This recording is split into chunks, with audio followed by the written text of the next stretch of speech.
some are questioning whether the increasingly angry tone in politics could have contributed to a culture of violence.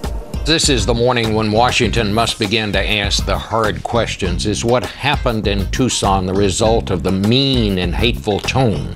I've covered a lot of these news conferences, Jessica. Normally, sheriff comes out, gives us the nuts and bolts.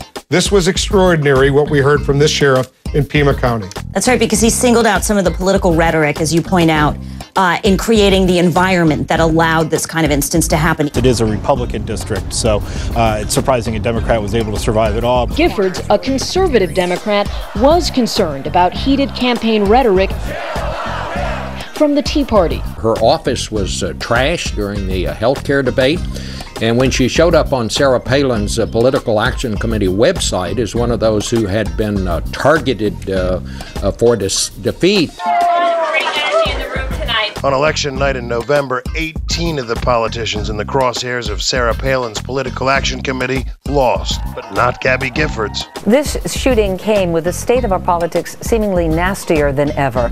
And rightly or wrongly, fingers are being pointed today. And one of those coming under criticism is Sarah Palin. Congresswoman Giffords complained when crosshairs were placed on her district and 19 others on a Sarah Palin campaign website. When people do that, they've got to realize there's consequences to that action. So that's why we want to bring up one of the themes that's burning up on the social media right now. On Twitter and Facebook, there is a lot of talk, in particular, about Sarah Palin. And as you might recall, back in March of last year, when the healthcare vote was coming to the floor of the House, and when this was all heating up, Palin tweeted out a message on Twitter saying, "Common sense conservatives don't retreat, instead reload." And while there is no indication that this suspect was inspired in any way by political speech, the attack has reopened criticism of the way Palin targeted Gabby Giffords and 19 other Democrats in last year's campaign. I don't think it's fair to connect Sarah Palin to this event.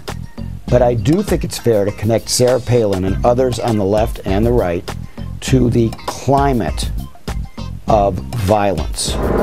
Clearly, she didn't expect this.